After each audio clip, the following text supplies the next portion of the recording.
All right, episode 73. Are you struggling to find enough time in your day to accomplish the goals you've set for yourself?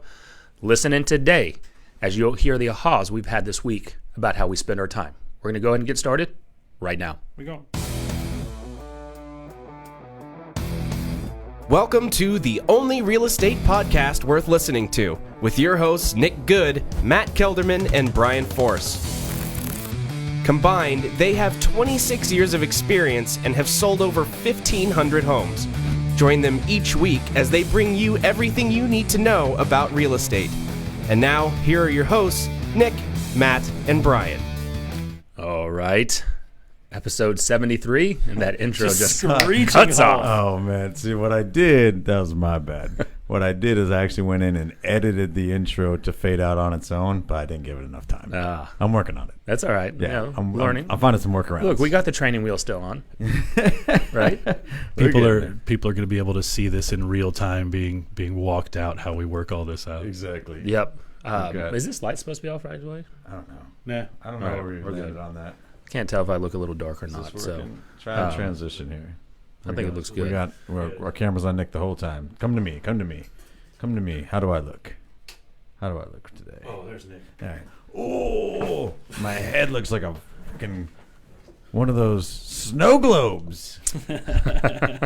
All right, episode 73. Before we get started today, if this is your first time listening to one of our episodes, go ahead and go over to iTunes. First off, subscribe. Leave us a review. 5 stars, please. And then go over to our Facebook group, the only real estate group worth being a part of. Go ahead and request access there, and you'll see all the fun stuff that we share in there. A lot of people asking great questions in there now, starting to really get a life of its own. We used to, I wouldn't say we used to, like we do a lot of goofball stuff in there, but now we're really diving into some really valuable stuff in there, I think. So it's been pretty cool to actually see a lot of people get a lot of real valuable stuff out of there. 100%. And look, if you're looking to take more listings, just like the DFW Herd Group, as well as the Good Home Team, go over to touracademy.com/take10, TEN. Sign up for our Take 10 Plus listing webinars, right? You're going to watch it. You're going to sign up for Tour Academy for $1, and then you'll be able to participate in our twice-a-month Zoom mastermind call, which the next one is coming up this upcoming Monday. So the last Monday of July. So this is when, depending on when you're watching this, if you're watching live. So this upcoming Monday, if you're listening to recording, it'll be one of the Mondays whenever you sign up. 100%. Yeah, and I got those lower. I got the lower thirds coming next week. Awesome. I promise I'm going to figure that out so people know your name. We can see the Take 10. It's going to be like a real pro setup in here. That's right. Derek would be proud. Derek texts me all the time. He's just like, man, I just want you to know I love you. And I'm proud I thought of Derek you. was dead. Well, he's not on Call of Duty lately. Neither have I been. I know. Nobody has been. No, I will give a shout out. I don't know if he listens to the show, but good friend of the show. Good friend of AG and Nick Good as well. Low Hornbuckle. If somebody could tag him in the comments. I love Low. I'm also very frustrated with him right now. It's just in the sense that I started playing this Call of Duty thing back in March, and I'm still not very good. Like, if I don't play for like 2 days, it's not like riding a bike. I'm get massacred. This dude put out a comment on Facebook last Monday. He was like, what's a good game I should play? And everyone's like, Call of Duty, jump in, whatever. He hits me up later, and he's like, hey, you want to play Call of Duty? And I jump in. Dude's got like 35 kills and 2 deaths or something, like his 3rd day of playing. He's like an animal. He's just, his mind works that way. He's already figured out like all the maps and where to go. He's ridiculous. So it's tough to play with him because he ups the level of competition. Yeah, he's a great business owner, right? So Great business owner. Episode 73 today, we're going to talk about how are you spending your time, right? Are you spending it wisely? Are you doing it efficiently? Yep. Right? We want to talk about, are you skilling yourself up, right? This is something we talked about if you go back and listen to one of the episodes where we were starting the pandemic, we were hitting shelter in place. We were talking about, were you using that time wisely to skill yourself up? Or were you like Brian, who just wanted to go all in on Call of Duty? I want to correct a little Freudian slip there. We were not starting anything. This was not our fault. Thank you.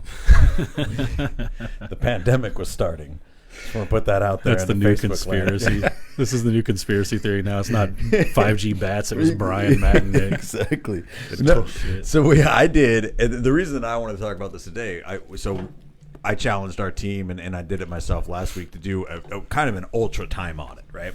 Basically, rather than, we do a lot of exercises where you kind of set your timer every hour and then reflect on what you've been doing the last hour and things like that. I wanted to even kind of up it a notch. Like, we kind of divided it. One of our coaches had us kind of divide all of our time from the moment we wake up to the moment we go to sleep into a few different categories, right? So you're gonna have like your lead gen, your dollar productive activities, your personal time, meetings, non-dollar productive activities that have to get done, and just that stuff that you haven't leveraged out yet that needs to be leveraged out, right? And just kind of catalog it every single day. I will tell you, it's a pretty eye-opening experience, man.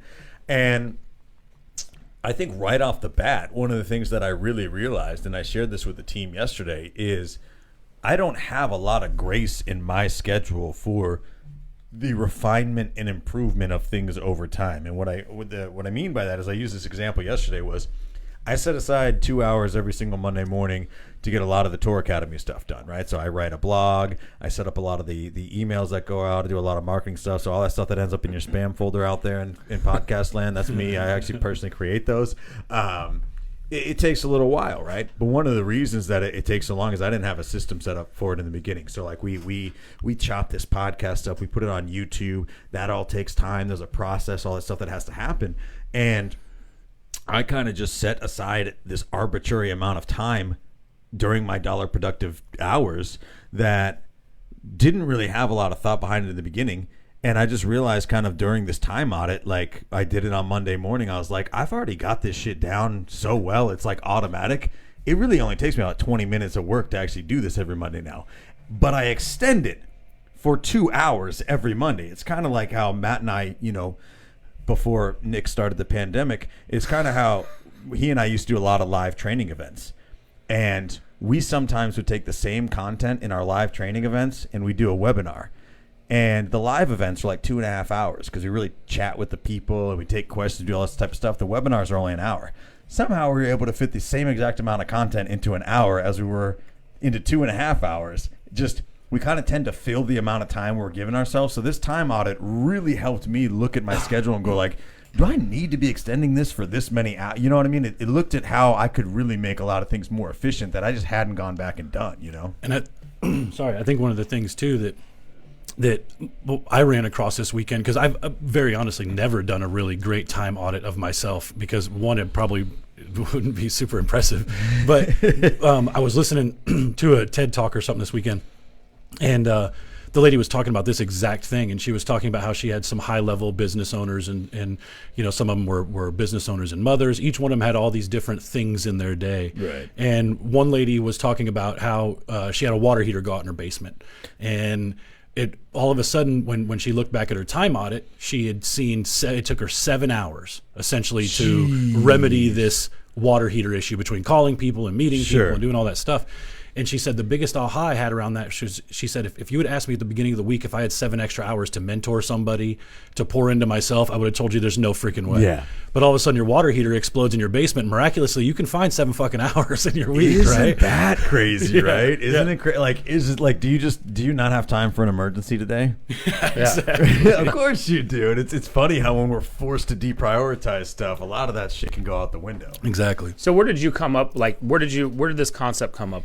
Because I know that I'm sure that was it Adam that was like, hey, what are you guys doing with your time? Let's break it down, right? Yeah, it was one of our coaches that kind of challenged us to at least really get very granular with our audit for a week. Right, and from that, is it, how are you tracking it in the beginning, right? Because I know for the people that are listening to this, they're going to be like, okay, I'll just write it down on a piece of paper. But there's other people that want more formalized instruction. Like, and I will, I'll blank out my template and I'll kind of share it out on the Tour Academy Resource Center. So join touracademy.com, $1 for your first month. Yeah, I'm super bougie with it too. We have like a color-coded Excel file template that you can use in Google Sheets or whatever. I will tell you the biggest thing that was tough for me in the beginning, which is probably, just about everybody can relate to this, is it's really hard to audit your time in the moment, meaning like if you just start if you just sit down at like 6 o'clock at night when you're done working, you're like, all right, I'm going to fill out this time audit sheet. You're like, what time do I get up again? Yeah. You know what I mean? It's so hard to go back through your day. So you really do have to put a mnemonic device in it or something in, a mechanism like a timer every hour or so to just go back and just catalog that, right?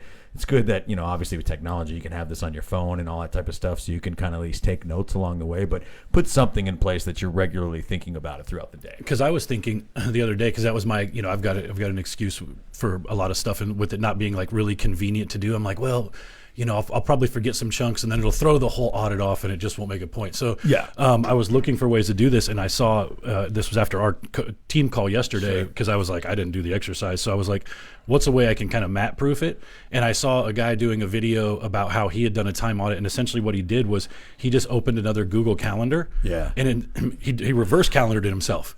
He just went in every 30 minutes and put in the calendar what he had done for the past 30 minutes, and it was just right there on his phone, which is typically in his hand.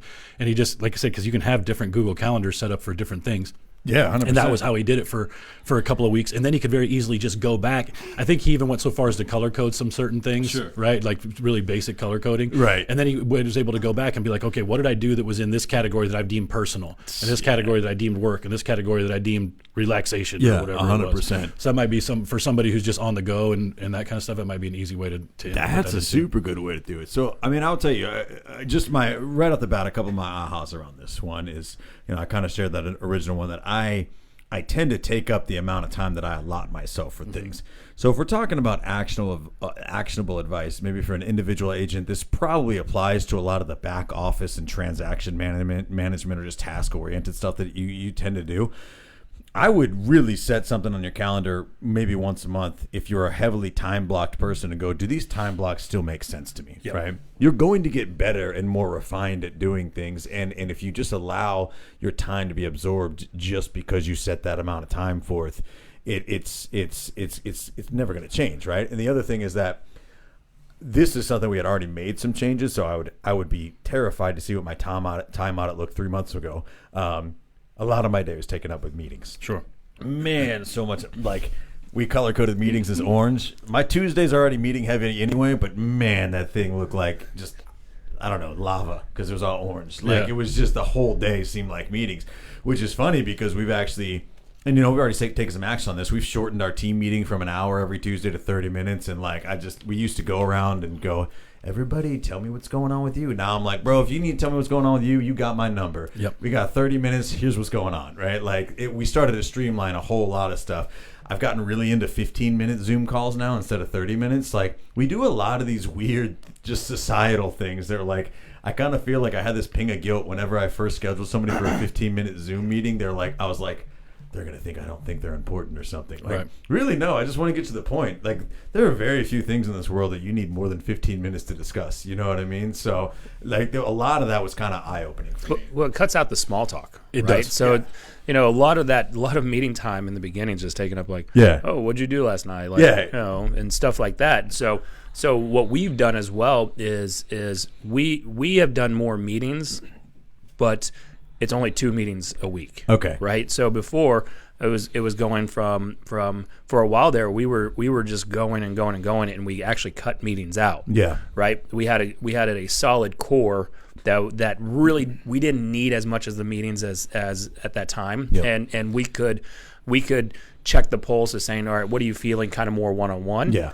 But because of the pandemic that was happening, it was like, okay, they're not in the office. Yeah. We're at home. You want to feel that connection, and then we started going to the Zoom meetings, and then they were lasting an hour and a half, like you said. Yeah, right? 100%. So we quickly had to cut that out. And I'm actually starting to tailor it back a little bit. I've been doing a little test to see if our agents' productions fall, cutting it down to once a week meetings again. Sure. Right, and just on Tuesdays, just being as efficient as possible. Now, is that in addition to training and things like? When you say meetings, is that all of your meetings in general, or? So my meetings, I incorporate my meetings as training. Okay. Because at the end of the day, our agents know where their production is, and I believe, look, everyone's an adult and they need to be holding themselves accountable to their income goals, Sure. right? Now, if they're struggling, we say, look, let's schedule a one-on-one time. Yeah. But our Tuesday meeting is going to quickly go over our numbers, what we have listings taken, Sure. like this month compared to last year, July of 2019, we took 18 listings. Okay. This July, we're behind. We've Yeah. taken 7 so far. I know we've got more in the pipeline. We'll probably end up between 12 to 15. Yeah. But that is way, way, way off. And so those are the conversations that we start having, and then we'll dive into. I'll be like, Brian, what are you facing? Matt, what are you facing? We want participation, and that way we can do real life training. So, that's the main thing about it. That's pretty. So we're gonna interject here for the live audience. We're really upping our production quality here. So we're gonna take 2 seconds for our sponsors, and we're back. The great thing about doing this, though, and I think that just, especially for the people who watch the show all the time and kind of listen to some of our spiel, and that's the cool thing about getting to do this, is sometimes you get to have people come and talk back to you about some stuff. It's like, just pay attention over the next 8 to 10 weeks, just about all of this whole experience with the podcast. And find places in your life to apply that to, because I think the really cool thing about what we're trying to do is, like, we're all really excited about having, I've noticed this even in our conversations around the podcast, there's a rejuvenated feeling to this whole thing, because it's now officially ours. Like, 100%. the last little piece of this that was dangling out got into our claws yesterday or the day before, and now it's like, we're all entrepreneurs by nature, otherwise we wouldn't be watching the show, we wouldn't be doing this. Yeah. So I encourage you guys over the next couple 2.5 months, just kind of watch how this whole thing evolves, and then look back on this and be like, Jesus. No, I mean, it's like, and this is, I just, to give you some of the facts about, like, I hope this is an example for people that like, just take action and good things can happen, right? Like, between the three of us, our teams have sold over $60 million in real estate, I think, so far this year already.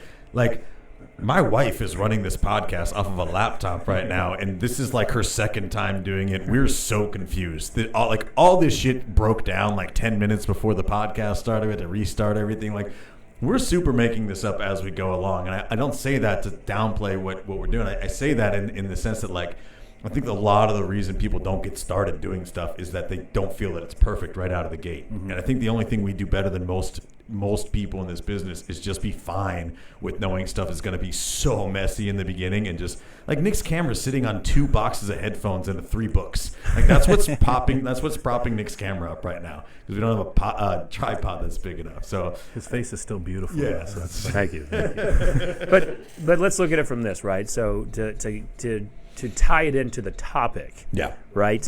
We are using our time more efficiently. One, we brought it in house so that we could not only just save money, we could reallocate that money to put into Facebook ads. Just making Tour Academy better making too. Tour Academy better to give back to agents, right?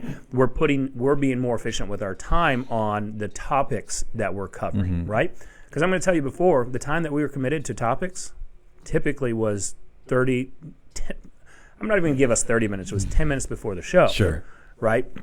And it is stuff that we're facing in our business, but we were a lot more raw. Yeah. And now it's raw with some script in there. it's more purposeful, Right? And just like episode 72 where we talk about Joe Rosen, right? Joe Rosen, you want to talk about time efficiency? That dude has his entire day blocked out with starting with his workouts, right? Then coming home, quickly showering, quickly having some breakfast with his wife and kids, right? They go to school, then he jumps on his accountability call at 7:11 a.m., right, in his Facebook group. Then it's on to his 65 calls a day. Then it's on to, does he have a lunch appointment or not? If he does not have a lunch appointment, he works through lunch, right? Then it's running listing appointments, and then it's doing probably another type of video or live, right? And then he has dinner scheduled at the same time every night, with his wife and kids. They go to bed and he goes back to work. Yep. See, Right. that's so structured. So structured. And look, in less than 52 weeks, this guy has built up. I think I saw yesterday he executed 3 contracts. Yeah, 3 pendings and a new listing yesterday. Yeah. Good for him, man. Right? That's awesome. And that's what happens when you become efficient with your time. Yep. Right? We could break down episode 72 and say, which I have recorded. Yeah. Like I did I was running yesterday. I'm like, you know what? Let me recap that episode of what Joe said, because there's really about 3 or 4 things that he's doing, Yep. and that's all he needs to do. Yep. And with your time, I think we get overwhelmed on we've got so much to do that it just you're being efficient with your time just goes out the window. Sure. Right? Because when you have so much shit, just like think about cleaning your house. Say your house is wrecked. You don't want to start cleaning that up because you don't know where to start. Yeah.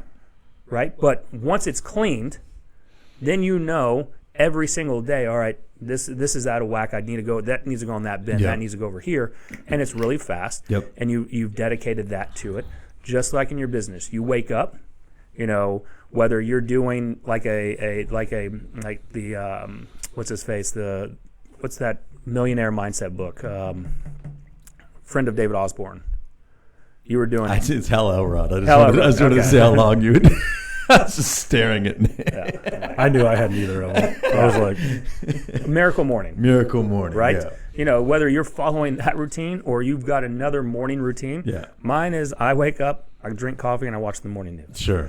Whether you liked watching the news or not, I love watching the Yeah. news. And from there, then my day gets started. I usually get some type of cardio in, and then it's all right. Do I have a team meeting that day? Then do I have recruiting calls, Yeah. agent calls, any type of production calls, Sure. and so on and so forth. 100%.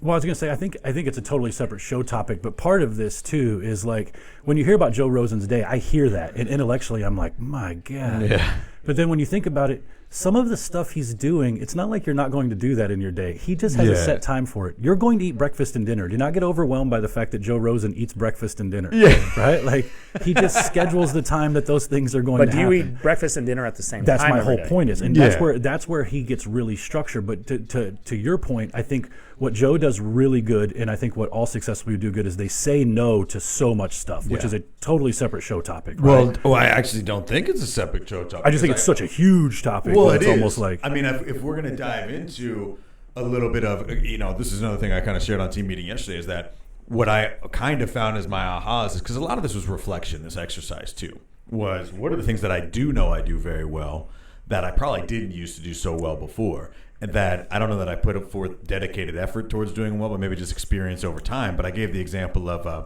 have some buyers that I'm working with now, right?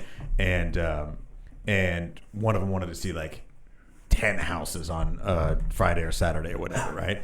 But he's looking for a place that his mom can live, that he can then turn into a rental afterwards, probably in about 2 years, right?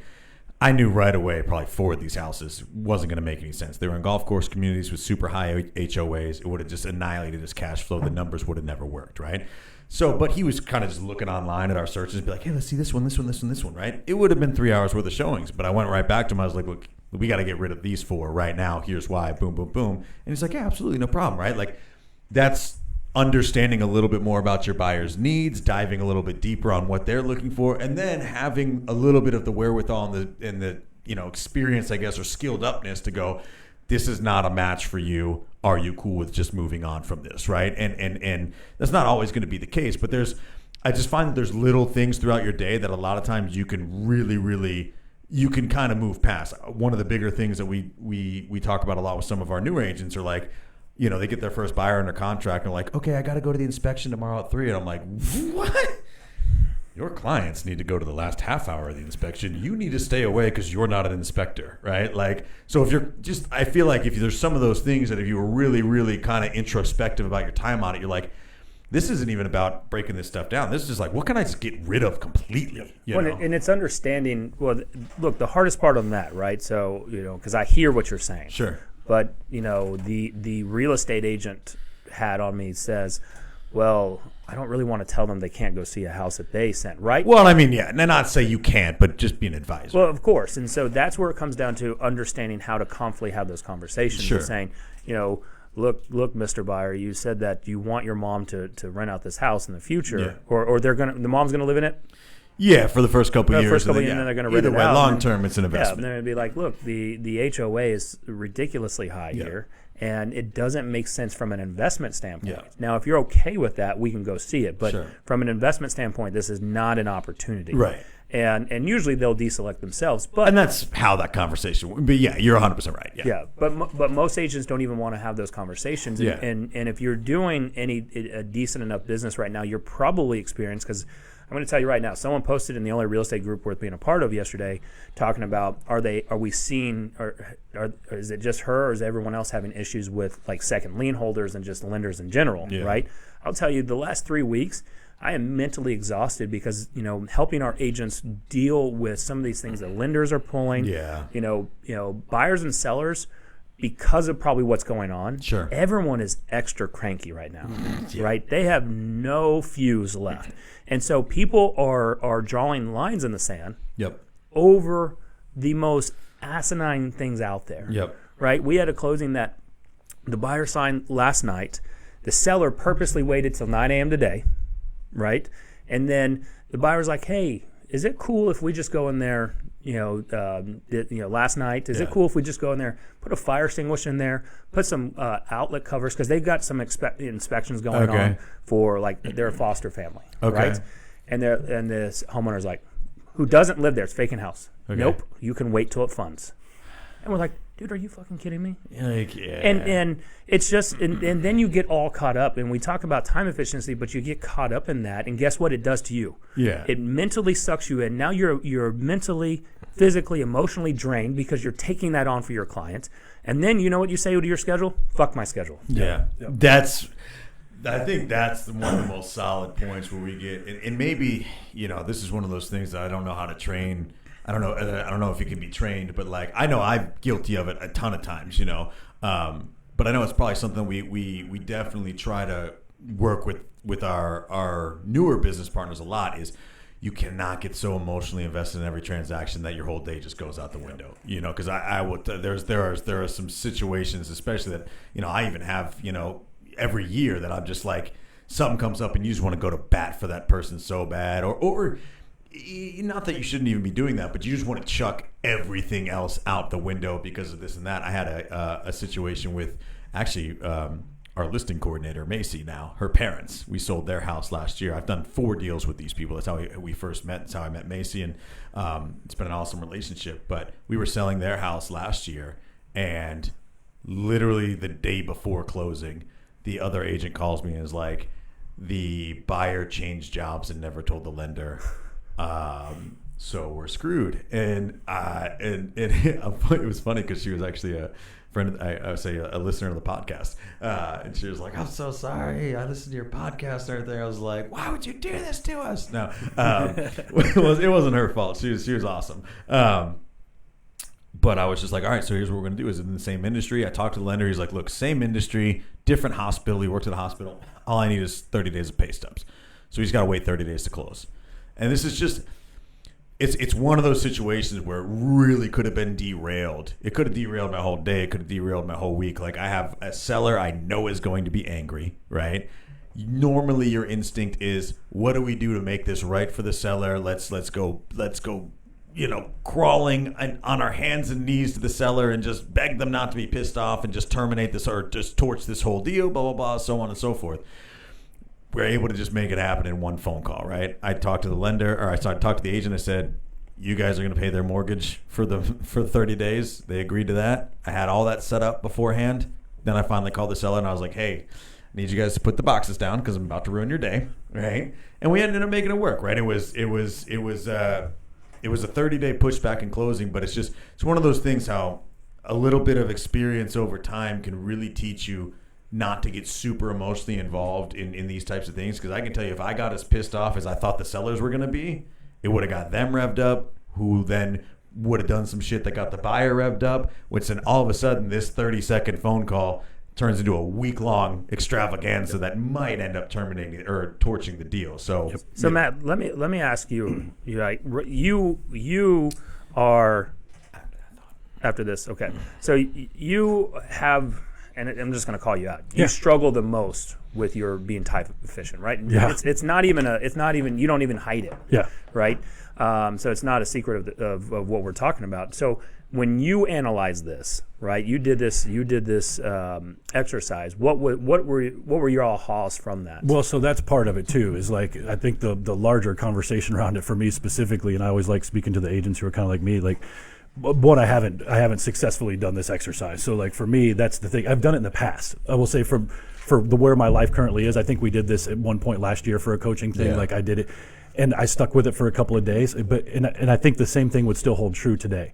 What Brian's talking about with getting emotionally derailed in your day, bro, king of that shit, right? Like, so that's what I found is like what I was seeing in my calendar was that smaller problems were becoming really large problems. I had the lender stuff you're talking about. I'm dealing with an appraisal issue right now, right? On a VA loan too, on top of that, right? So we've got all this stuff that we have all these moving parts to it.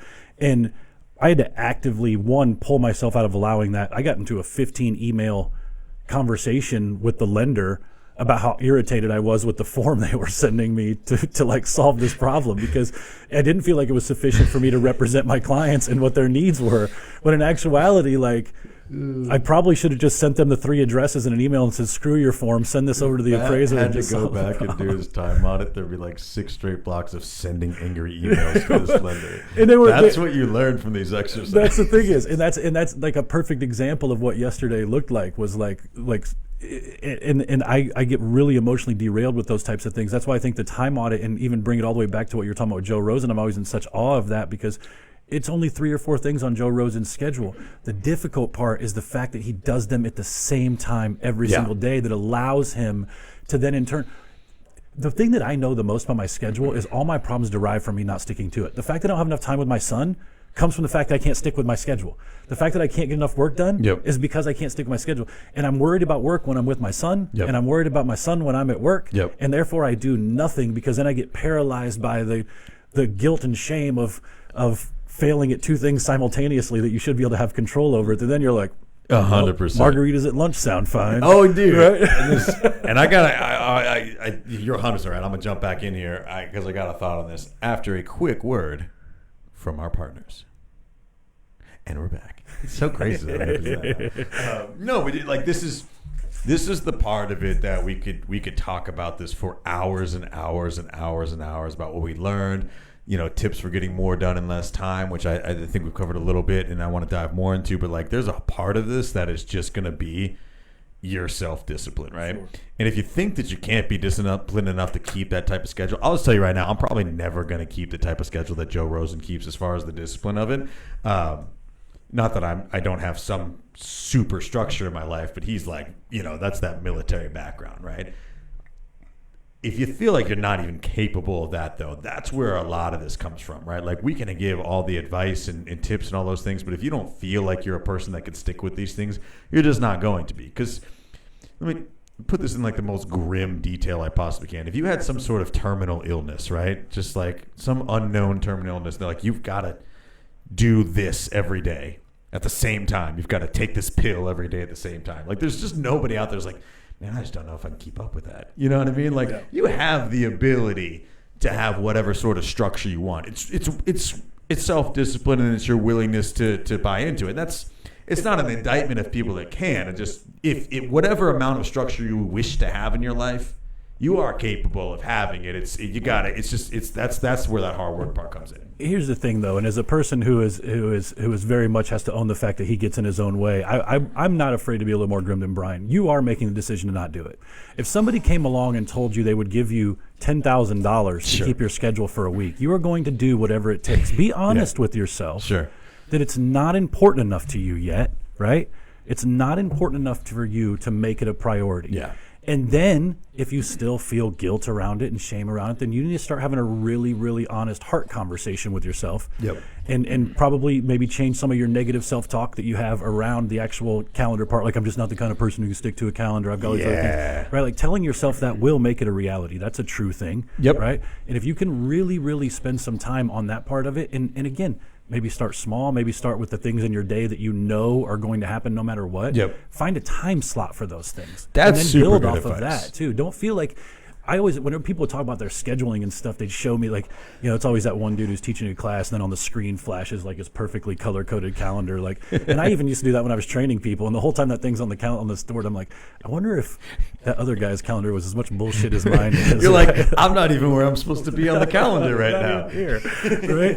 And so like, don't get overwhelmed by this fact that it has to be purple for your family and green for work and like all this. Yeah. Don't worry about that. Find the couple of things. Start with maybe, and I'm sure Joe's was different, but start with the idea that you have to eat. Yes. Right? And find times of the day to schedule that in. And look, I'm a parent too, I understand, but I feel like there's a few things in your day that probably happen. Just try and find a spot where they go and then build off of that. I think that's probably the best actionable advice that you can get on this is like, if you're looking to get more done in less time, then just get more done in less time by being super, super committed to the things that you're going to do regardless. I'm going to eat breakfast, lunch, and dinner at the same time every day for a week because I'm going to eat breakfast, lunch, and dinner regardless. I'm going to go to bed at the same time every day for a week and just see if I can do that, right? Like all my shit has to be wrapped up before 10:30 or whatever it is because I'm done and I'm going to bed, right? Like do those. I think that's really super, super insightful because I think part of, and this transcends everything, not just time management, part of it is we try to leap into things full on right away when you can't build a business that way, right? You're not going to be able to come into real estate and start being an expireds master, Facebook lead master, right? Like all those different things all at once. But we really want to be, we need to start to layer and stack things. Same with your time management. You're not going to be, a Navy SEAL level like time management person right out of the gate day one, but you are going to eat breakfast every day. Just do that shit at the same time every day. I just found it because there's a study and report out. So there was something that I looked at like in the internet marketing world. You see these guys that do these product launches, okay, right? And they work their tail off for 3 months and then they take 3 or 4 months off. Yeah. Right. So in our real estate business, we can't do that because in an internet marketing, a product launch, like you can use evergreen. It's gonna be recurring, webinars, yeah. Right? There's reoccurring stuff that you put in place that can do the work for the next 3 to 4 to 5 months, so that you can have your downtime, so that you can build your next product launch. In real estate, there's a study out that talks about, and this is from the Muse, and I'll post it in the group as well as in the comments down below. It's called the rule of 52 and 17. Okay. Right, and it talks about the reason why you see people that are the most productive. They're like, man, that guy gets a lot of shit done in a day. Right, a lot of people will work in these micro bursts, right?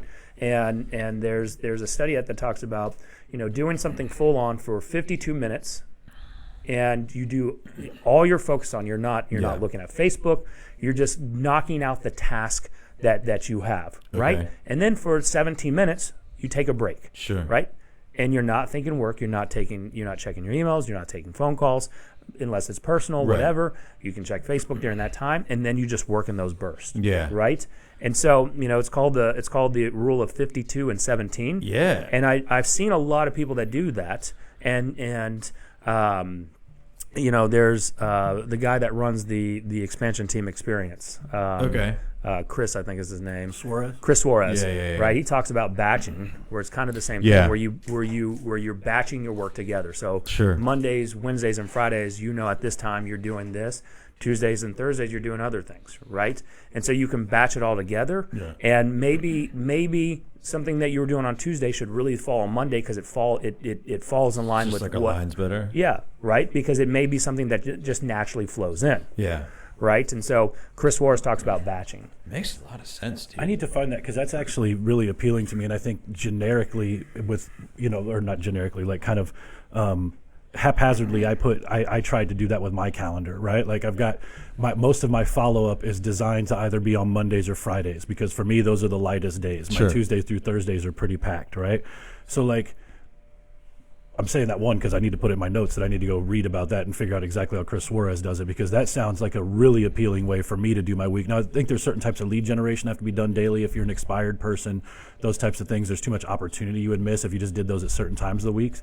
But there are certain big chunks of what I do outside of client appointments and certain types of lead generation that can all fall on one day, and it wouldn't matter one little bit, especially when we're talking about the the back end parts of our business that we all wish we were better at, the social media posting, the content creation, all of those types of things. Like that just works with my brain so much better because the monotony of a repetitive schedule is just something that I naturally reject. Right. And I think all of us do to an extent, for sure. Some of us worse than others. I think that part, especially about the batching for things like content creation and stuff like that, I think that's so valuable, dude. Because I'll tell you that, especially for me, in a lot of our, or at least maybe my content creation efforts, I spend a lot of time just thinking and screwing around and thinking of better ways to do stuff or whatever. Like if I just set aside the time, 2 or 3 hours one day, where I'm just like, here are the ideas, here's what I'm going to knock out, and let's go boom, boom, boom, like. Wouldn't be as fun because I couldn't procrastinate so much, right? But it'd probably be a hell of a lot more efficient.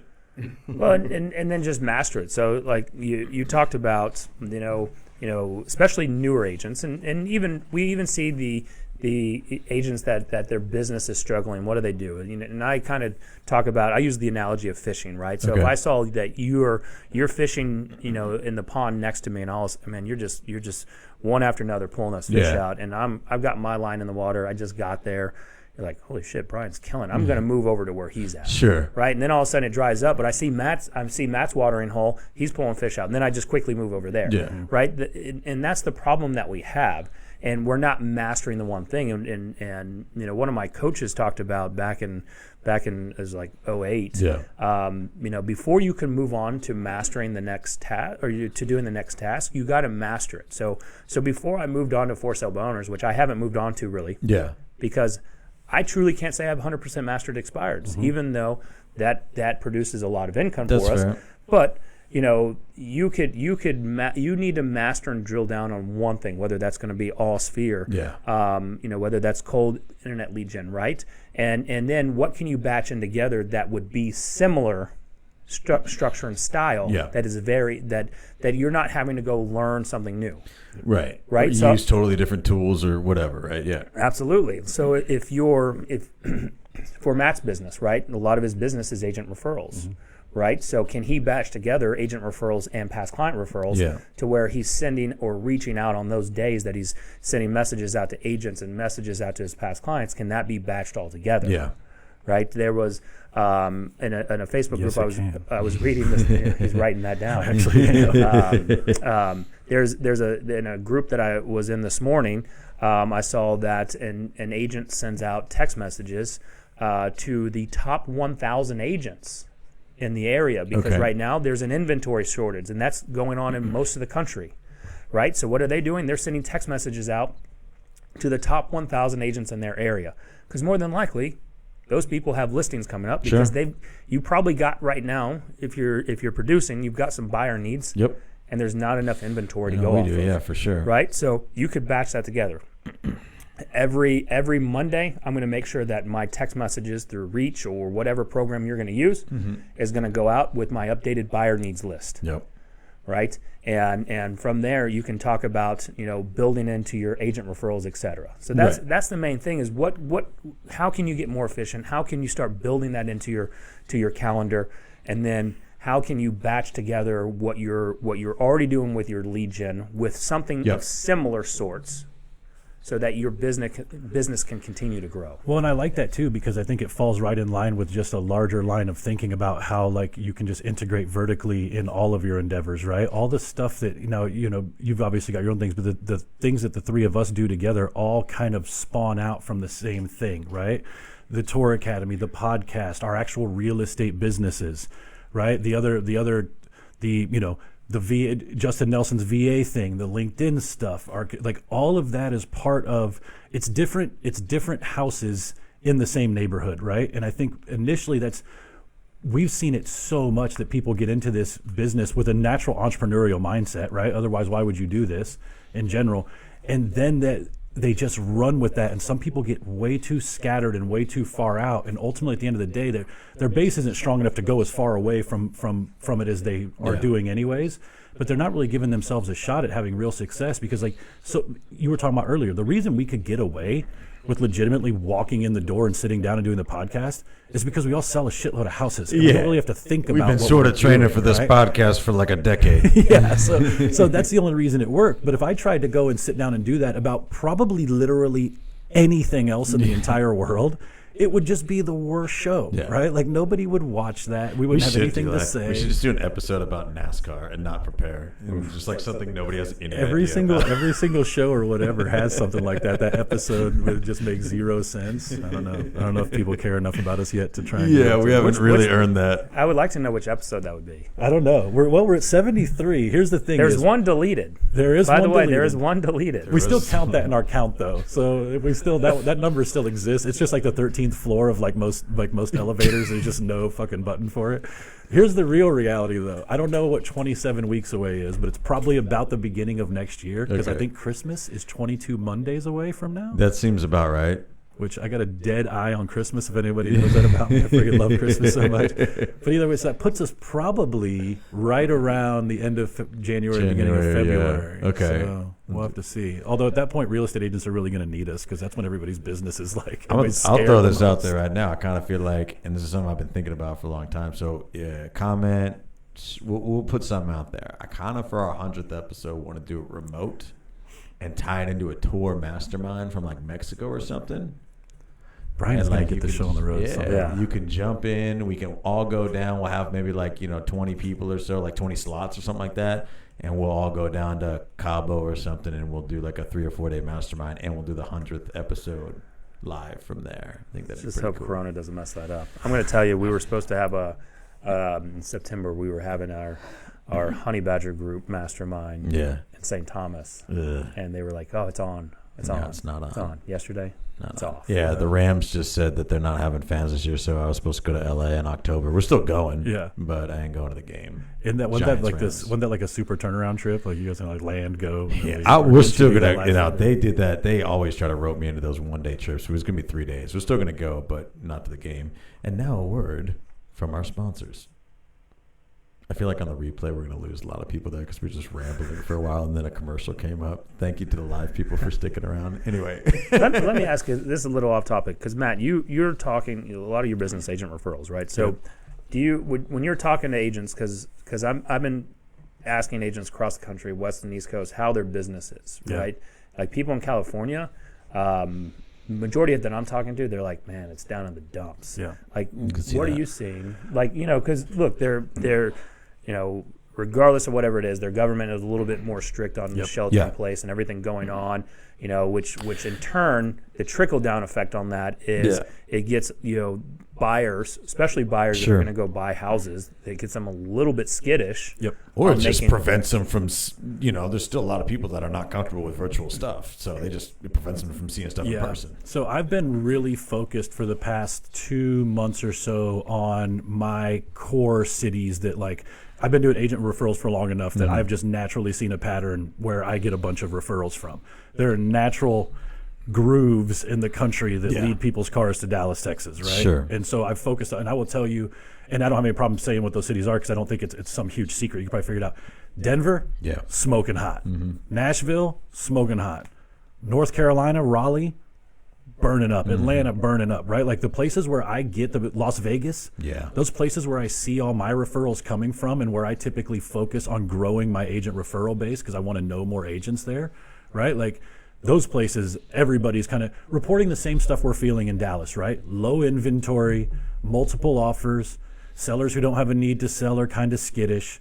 But then I reach out to kind of like some of my San Diego peeps. I've got a buddy who said he's got a team in San Diego and a team in Vegas, right? And he just decided to kind of not to keep his businesses there, but to physically move his family to another space for a little while, right? Just due to everything that's going on. So I do think some of those places where the restrictions feel like they're a little bit tighter, I feel like maybe they've done a little bit better in flattening the curve part of that, and don't get mad about that, whatever. But like, I think some of those places have done relatively well. I will say I'm also part of this Facebook page. It's just called Move to Texas. I don't know who started it. It's probably a real estate agent. It's a genius Facebook page. There's so much activity in there. It's insane. And I see people constantly asking what people from Colorado or from California talking about where they should move in Texas, right? Yeah. Like, it feels like California has got something going on, that there's a large group of people who are looking to leave, right? I think they're incentivized, right? Sure. I mean, I would say especially expensive. small businesses and things like that have been pretty well incentivized to head more towards more tax-friendly places like Texas for sure. I don't know what the stats were. I don't even want to speculate on what I thought that stat was that I was about to throw out because it was definitely wrong. But it was like an overwhelmingly large number of businesses in 2019 that left California, and a big majority of them went to Texas. And that's been a stat for a few years. That was a stat that I heard back in like 2017 that I used to throw out to sellers almost as part of our listing presentation. I just think it's just very, like I said, doing the agent referral things for a while, but all the conversations, especially using our LinkedIn system, that's where a lot of these conversations are starting. Yeah. And I'm able to ask them, how's the market in your area? How long have you been selling? And across the board, whether it's new or existing agents or whatever, like a lot of markets look a lot like ours. And if you're interested in the LinkedIn system, right? I mean, this is not something we've actively promoted. I mean, you may have heard us talk about it. Yeah. But connect with Justin Nelson, good friend of our show, Sphere Rocket. Yeah. Mention that you're interested in the LinkedIn program. He had to shut down his LinkedIn webpage because there was a bot that every time he turns it back on, it just fills out like 500 forms. Oh, really?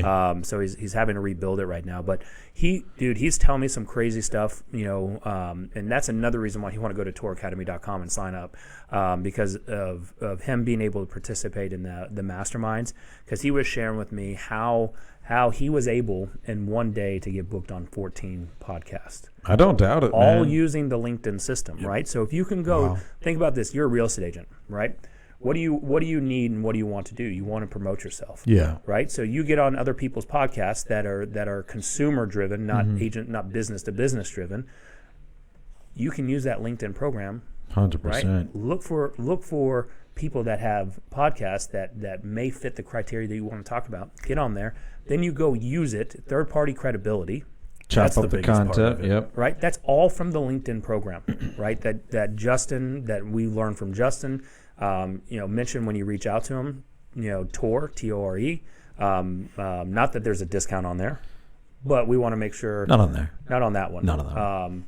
But we want to make sure that he understands that the Tore family is sending people his way For sure. But when you're doing this, I mean, you can go, if we're going to go into the like a little bit more ahas or almost just business building kind of golden nuggets.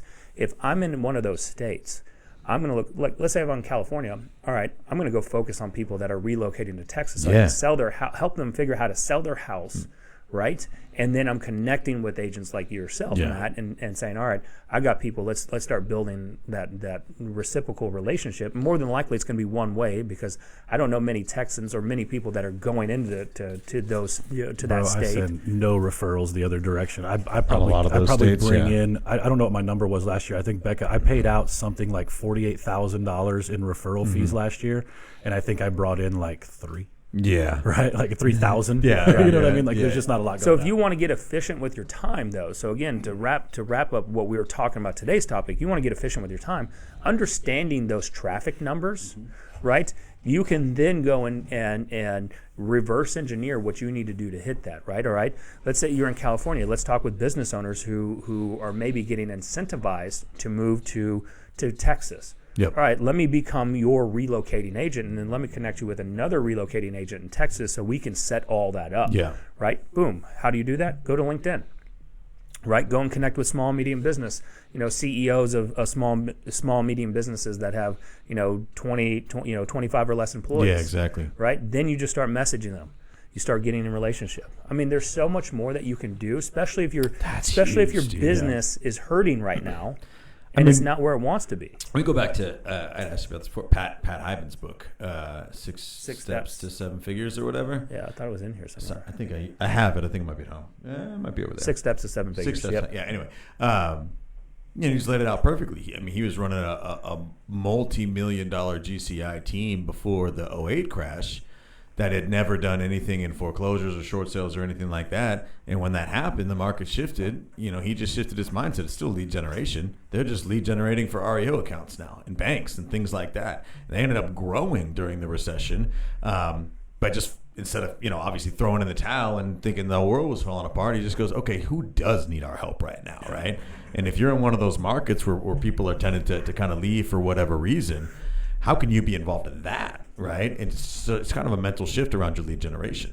Yeah, that's again, it's flipping the script, looking at it from a different angle, and saying, all right, how can I be the most productive, right? Yeah. And it may not be, and I mean, I was talking to I met this Keller Williams agent years ago. She referred me one of her houses that she had here. It was in Mesquite. I sold it, and we just stayed in touch, and you know. I was asking how her business was going, and she's like, not where I want it to be, but I just need to take more action, more action. That's great, but if you're taking the wrong action, right, what are you going to do? It's like, all right, I'm going to run into this wall until I try to get through it, or I can just go through the door. Yeah. Right? So you know, let's look at different angles here, because some of the old school stuff, especially in this unknown time, is not working. Yeah.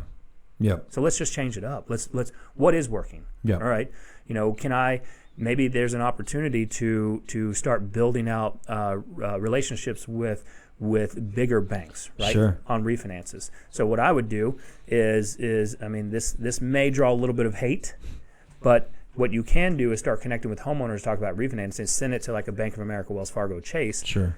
Look, you're going to get better rates, but here's what these three big banks have. They've got a captive audience. And guess what? There's plenty of people throughout the year that go and ask for a mortgage lender at those big banks that don't have real estate agents yet. Yeah. I know. I would say the majority of people that go through big banks probably go there first before they hire an agent. Yep. Because they already have an account or whatever. I'm going to tell you right now. They have a relationship with that bank that they think is a two-way street. I know a local agent here that built his entire business by just stopping into bank branches, connecting with those people, and was building a huge buyer business because of that. I don't doubt it, man. I mean, the other thing is we are obviously, if there's any struggle we're having right now, it's on the sales side, just because we have low inventory and people are still a little sketchy about putting their homes on the market, some of them. Understand that this is passing too, right? One of the big things I hammered in our team meeting yesterday is, look, as far as the actions we can take right now on our sales side, just get appointments, right? I don't care if it's a 15-minute Zoom call. Your seller prospects, the ones that you haven't connected with that are saying next spring or whenever this passes or whatever, fantastic. Let's talk about, what are your needs on the other side? What is your timeline? Whatever. I just want to see your face, get you to hear my voice, allow me to start building that know, like, and trust relationship with you. Even if it doesn't, nothing comes of it for 6 months, a year, whatever. We tend to lose people in our pipeline because we don't really get that FaceTime with them very early on, and then they don't really develop a bond with us at all, and we're sort of letting, I think, some of our prospects off the hook in that regard right now because we're too afraid to kind of do appointments if we don't think they're going to do something right here in the short term. I'm trying to get us to just hammer appointments no matter what. Anybody who will talk to us about selling our home at any point in the future right now, I want to FaceTime with them. I want to get some sort of actual physical conversation with them and really, really just start to hammer that pipeline, because I think a lot of people are sort of deferring on some of those appointments right now and just waiting till all this passes or whatever, even on the agent side. Just keep trying to make connections, and I guarantee you good things will happen on the back end. Well, and that's what I think. Even just like sitting here today, I've gotten 2 or 3 ideas of how the LinkedIn side of things there's some other stuff I can be doing on there too, right? So, and it all is revolved around making more connections and having more people in your world, because I was sleeping on the LinkedIn thing. I was like, there's nobody on there. Yeah. I'm having a dozen conversations a day. It's crazy, right? Right. I can tell you that my queue ran out, and I'm like, oh, where did all my messages go, right? Because I had so many built up. So again, I just corrected. If you're watching the replay, watching it live in our Facebook, that's my bad. It's sphererocket.com, not sphererocketva.com. But also go to sphererocketva.com and use the code TOUR to get hooked up. I don't think sphererocketva.com works. I think that's a broken link. It's a ClickFunnels broken link, yeah. It's a broken link. Whatever, don't go there then. Yeah. Just connect with Justin Nelson and mention TOUR, right? Just mention TOUR for anything on that. Before we wrap this up, I want to spring something on you. I want to hear results. How's send out cards going? So I've been using it. It's going well. So I'm in the groove with using it on my little daily reminder that Danny sends out. We've now transitioned at least my clients over on the birthday side and the home anniversary side that are getting it. I think the next thing that I want to do is, and again, it's just a little bit of leverage and automation, is almost just have my assistant send me a list of 5 or 10 people every week from my past client sphere and agent referral list. Those people you were talking about that, and legitimately all I have to do is write the copy for each person, and then he sends those out a couple a day. Yeah. Right. The larger part of it that we're talking about using that I don't even know if we really want to fully get into on the show. I don't think we've started enacting that yet, just because It's a little bit harder though. it's a little bit harder. It's a little bit time consuming. To make it cost effective is way more time consuming, but Yeah. we'll figure it out. Yeah. But have you gotten any results from it? Yeah, I've had 3 people legitimately call me back and just say thank you. Yeah. Yeah. Which I think is that's the main thrust of it anyways, Yep. right? Like, and ladies been sending like handwriting and sending our birthday cards forever until she handed off to Macy. So we've always had that piece of leverage, and I've never gotten a lot of calls about that specifically. But the just because ones, like I sent one to an agent referral partner and she hasn't called and said thank you, but maybe because she hasn't gotten. I sent one to her a couple of days ago because I saw on her Facebook somebody really important in her life had passed. Right. And so that seemed like a good one for that day. Right. 100%. And I just did my normal thing. I was just very transparent. I was like, I know we don't, That's the big thing about the send out cards. And if you're interested in using send out cards, just understand that if you're using it just for birthday cards, it's great. You should be sending the birthday cards. But also understand people get a lot of birthday cards for their birthday. It's kind of They do? I get a lot of cards for my birthday. Maybe people just like me better than you. I have no idea. I get a lot of cards from like random title companies and lenders. I get them from like lenders and stuff too. But really, the money send is the personalized just because kind of send, right? And that's why that going through social media and just kind of finding somebody who needs a card that day, I think it'd be so powerful. Which I found out while we were having trouble with that link. I got all that figured out. There's actually a separate deal you have to do to. Oh, okay. Yeah, I need that link. Yeah, I will have it tomorrow now. Okay. So. And if you're interested to learn more about send out cards, reach out to Matt Kelderman on that, and then go over to touracademy.com/take10 if you want to learn how to take 10 plus listings every single month. I ran our numbers yesterday. We're averaging 14.5 listings taken year to date. Nice. And July is going to be a little bit light for us, but it'll still be over 10. Sure. And then go over to the only real estate group worth being a part of. Jump in there. Heck yeah. Share with us. We're getting a lot of good stuff going on in there. Yep. Yep. Good show today, boys. I know we move this around today because old Nicholas over there is going to get out of town and go do some amazing things. Yeah. Nick's going to SeaWorld. I don't know why it's funny to me. I think I'm thinking about it through the lens that only Nick is going through to SeaWorld. Just him. Yeah, not like him and his like 3-year-old kid or anything. Just like I just see Nick wandering around SeaWorld with Austin, just like looking at fish. So Austin's not going. Austin's staying at the lake. Austin's smart. Austin's going to the lake. Right? You guys are using the hell out of that thing. Heck yeah, man. We spent a lot of money on that thing. You know, I will say that we've only used it on the weekends. We haven't stayed out there for a full week. But, dude, I'm going to tell you right now. I think everyone should go buy a lake house or a second home because I think there's a great money making opportunity in that. I mean, we've met. Everyone knows what we do. Yep. Right. I bet. From both angles. They know from our real estate side and from our capital raising side from our investment portfolio, and then. Look, lake people are fun. Lake people are super fun. Yeah, I've never seen anybody mad at the lake. People have decided every weekend they're going to go to the lake and consume beers. Don't usually have a bad time on the lake. Yeah, exactly. Well, and this is something my brother sent this to me yesterday because we weren't shy about talking about this. I mean, going out and trying to find a second property. It's crazy right now, right? That's the hot market. Yeah. And so he sent this to me. This was on Business Insider. He's like, because of the pandemonium in Palm Beach, ultra wealthy scramble to snap up mansions on the island. And they were talking about mansions asking upwards of $70 million are flying off the market. What? Right? People really don't want to get sick.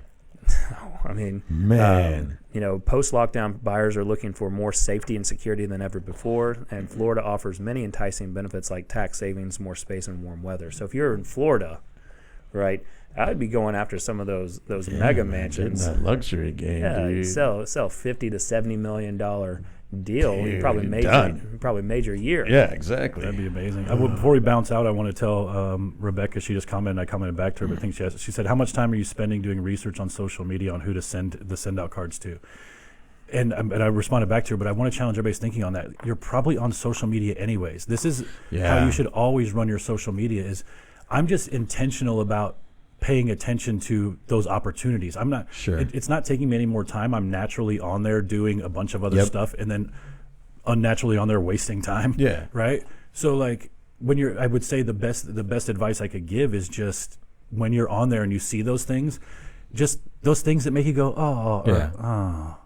Those are probably opportunities, right? Yeah. Like if somebody had stuff with people's kids, stuff with people's family, stuff Yep. with people's jobs, successes, or sometimes unfortunately big losses. Yeah. Those are the appropriate things to reach out and just say, hey, thinking of you. Yeah, it's Right. just And kinda then follow up changing- with whatever type of message is necessary. Just changing the lens that you kind of look at social media with. To be a little bit more proactive. Brian says it all the time, we're so voyeuristic on social media, right? Like, I think the key to social media is changing that voyeuristic nature that just causes you to scroll, Yeah. right? The scroll is endless, guys. Yeah. You'll never reach the end of it. Exactly. Right. So while you're on there, try and be intentional about the stories that you see and those types of things. And I think there's a lot more than we realize. Even sometimes Yeah. you'll just see somebody may post a meme about, I saw David Serp out in California posted something yesterday. It was just a meme on his page, but I actually wrote to him on there. I was like, dude, I needed to see this today. Thank you for posting this. Because I also think that's one of the things that so many people are like, man, that's cool. But like that was Yeah. spot on for me yesterday. Right. So I think just taking the time when you see something that actually makes you react, at the very least, with send out cards, I think you should just hop on in that moment and immediately send a card. Yeah. That's super Right. easy. Like it's 100%. super easy. So go to Matt Kelderman on that. Yeah. The benefit that and Matt, correct me if I'm wrong, because you signed up through someone else who offers a little additional training. Yeah. If they sign up through send out cards, does that training trickle down to them? Sure. Okay. Yeah. They get added to the group, and I'll add them to the group. And Yeah, all so of that's one of the benefits to signing up with Matt at Send Out Cards is you get added. There's extra training, and the training he's getting is from a real estate agent who's built his business just sending out these cards to his past clients, to his sphere, and he's done pretty well doing it. Yeah, I've gotten 2 or 3 from him just for being a part of like this group, Sure. right? Like and whatever and stuff. So yeah, absolutely. There's a million ways to use it, and I still think it's the most effective piece of mail you're ever going to send out. Yep. So, well, boys, no matter how long we do this or what the setup is, we will always end with Derek, take us out, baby. Hey, thank you for watching. We truly appreciate it, checking out another episode of the Only Real Estate Podcast worth listening to. If you're watching this on YouTube, please go ahead, hit that share button, hit that like button, and hit the subscribe button. Right? We're dropping more stuff on YouTube constantly. If you're on iTunes, leave us a review, please. We're really focused on building up those reviews so we can get more searchable content on there. And if you're on Facebook, like everyone else is, go over and search the Only Real Estate Group worth being a part of. You're going to want to go join that group. I'm telling you right now, there's so much gold in there. So go join, share us on YouTube, and leave us that iTunes review, please. Go do it right now. We'll see you on the next show.